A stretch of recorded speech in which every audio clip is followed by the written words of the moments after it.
सुबह उठकर वनजाक्षी देखती है कि जहाँ पिछली रात को एक छोटा सा पौधा था, वो अगले दिन एक बड़ा 6 फुट वाला पेड़ बन चुका था। और इतना ही नहीं, उनपे बैंगन भी इतने भरे भरे और 4 गुना बड़े भी उग गए थे। ये देख वनजाक्षी अपनी आंखों का खुद यकीन नहीं कर पा रही थी। पेड़ के पास आकर उसे जांचने लगती है। ये कैसे हुआ? ये मुमकिन कैसे है? कल तक तो ये पौधा था, आज पेड़ कैसे बन गया? वो ऐसे सोच में पड़ गई थी कि इतने में उसकी बेटी वसुंधरा वहाँ आकर उस पेड़ को देख ऐसे ही चौंक जाती है। कुछ देर बाद वो हार मानकर कुछ बैंगन को लेकर उनका भरता बनाती है। बस वो भरता स्वादिष्ट था। उस स्वाद पे फिदा होकर माँ बेटी दोनों बचे कुछ बैंगनों को उनके आजू बाजू पड़ोसी लोगों में बांट देते हैं। अगले दिन उस बैंगन के स्वाद पे फिदा होकर बार बार वनजाक्षी के घर आकर उनसे बैंगन पूछते हैं। और इतना ही नहीं, जितने बैंगन को कल वो पेड़ से तोड़े थे, उतने ही बैंगन अगले दिन वापस उग गए थे। ये देख माँ बेटी दोनों आश्चर्यचकित हो जाते हैं। तब दोनों फैसला करते हैं कि इन बैंगनों को मुफ्त में नहीं देना है। ये कहकर बेचते हैं कि ये जादुई पेड़ है और इसके बैंगन बहुत स्वादिष्ट हैं। ऐसे वो बैंगन दुगने रेट में बिक जाते हैं। कुछ ही दिनों में इन स्वादिष्ट बैंगनों के बारे में और वो बड़ा सा बैंगन के पेड़ के बारे में इधर उधर बात फैलकर आजू बाजू पड़ोसी शहर तक पहुंच जाता है। इसलिए हर रोज सुबह शुरू होते ही पेड़ में भर के बैंगन उगते थे और उनके लिए लोगों की लाइन लग जाती थी सुबह सुबह, और वो भी वनजाक्षी के घर के बाहर। वनजाक्षी का पैसों का डिब्बा हर रोज पैसों से भर जाता था और ये बहुत साधारण सी चीज होती थी। कुछ ही दिनों में वनजाक्षी का नाम बैंगन से जुड़ गया और सब उसे बैंगन बेचने वाली वनजाक्षी करके बुलाने लग गए। और इतना ही नहीं, वो बहुत कम समय में उस सारे गांव में सबसे अमीर बन जाती है। बड़ी सी बंगला बनवाती है और उस बैंगन के पेड़ के चारों ओर बाड़ लगवा देती है और उस पेड़ के पास एक सिक्योरिटी गार्ड को भी रख लेती है। एक दिन वसुंधरा वनजाक्षी के पास जाकर ऐसे कहती है, माँ, रातों रात एक छोटा सा पौधा इतना बड़ा पेड़ कैसे बन गया? और ऊपर से अगर सारे के सारे बैंगन हमने तोड़ दिया तो भी अगले दिन उनके जगह में उतने ही भर के बैंगन उग जाते हैं। ये कैसे मुमकिन है? अरे हाँ, मैं भी इस चीज के बारे में सोचना भूल गई। चलो, जो भी हुआ उनसे हमारा अच्छा ही तो हुआ। अब तो मुझे तुम्हारी शादी की भी कोई फिक्र नहीं है बेटा, ऐसे कहती है। और ठीक तभी वनजाक्षी को एक बात याद आती है।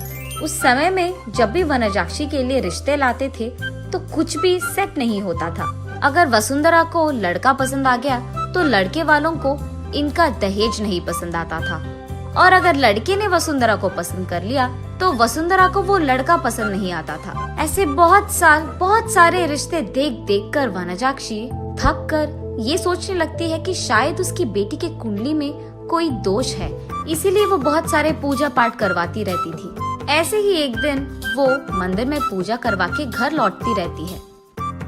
तब रास्ते में उसे एक बैंगन का टुकड़ा नजर आता है। उसे लेकर वो अपने घर के सामने रख देती है। और कुछ दिन बाद उस जगह में एक छोटा सा पौधा उग गया था। मंदिर जाने से पहले उन बैंगनों को देख वनजाक्षी सोचती है, घर आने के बाद ना इन बैंगनों का एक बहुत अच्छा भरता बनाना है मुझे। यही सोचते हुए वो मंदिर चलती रहती है। रास्ते में वो ऐसे सोचती है, अगर कोई वो बैंगन को लेके गया तो वो फैसला करती है कि जल्दी जल्दी वो मंदिर जाकर भगवान की प्रार्थना करके बाहर आ जाएगी। वापस आते वक्त उसे रास्ते में एक साधु नजर आते हैं। उनके पास जाकर वो ऐसे पूछती है, स्वामी, मैं मेरी बेटी की शादी करवाने के लिए बहुत कोशिश कर रही हूँ, लेकिन नहीं हो रहा है। कृपा करके इसका कोई हल निकाल दीजिए। ठीक है, उस जगह पे बैठकर अपनी पूरी मन से प्रार्थना करो, ऐसे कहते हैं साधु। तब वनजाक्षी उस साधु के सामने बैठकर इसी डर में पड़ी रहती है कि कहीं कोई उस बैंगन को चुरा ना ले। हे भगवान, मेरे घर जाने तक उन बैंगनों को संभाल के रखना, किसी को उसे चुराना नहीं है। इसका प्रार्थना करके वो उठकर साधु के पास जाकर आशीर्वाद दीजिए स्वामी, ऐसे कहती है। तब साधु कहते हैं, जो प्रार्थना तुमने अपने मन से, पूरे मन से किया है, तुम्हें वो हासिल होगा, और वो भी दुगने में। जाओ बेटी। तब जाकर वनजाक्षी को समझ आता है कि हुआ क्या था, और वो वसुंधरा को ये सब समझा देती है। तो तुमने मेरे शादी के बारे में नहीं, बैंगन के बारे में प्रार्थना किया था? हाँ, तुम भी ना, ये कहकर हंस लेती है। चलो जो भी हुआ, हमारा तो भला ही हुआ ना बेटी। इस बैंगन के पेड़ के वजह से हम अमीर बन गए हैं, और कल ही तुम्हारा स्वयंवर है, तैयार हो जाओ। ये कहकर आजू बाजू पड़ोस के सारे गांव में डंडोरा पिटवाती है कि उससे भी अमीर लोग उसकी बेटी से शादी करने के लिए स्वयंवर आ जाए। तब तक बैंगन बेचने वाली वनजाक्षी तो बहुत प्रसिद्ध थी, और उस घर के जादुई बैंगन का पेड़ भी। इसीलिए उससे रिश्ता पक्का करने के लिए बहुत सारे अमीर लोग लाइन में लग गए थे। उनमें से अमीर और अच्छा दिखने वाले एक आदमी से वनजाक्षी अपनी बेटी वसुंधरा की शादी करवा लेती है।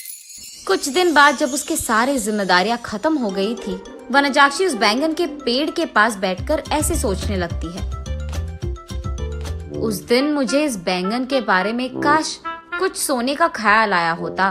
बैंगन के बदले में सोना दुगने में मिल जाता था, तब मैं और अमीर बन जाती थी। हाँ।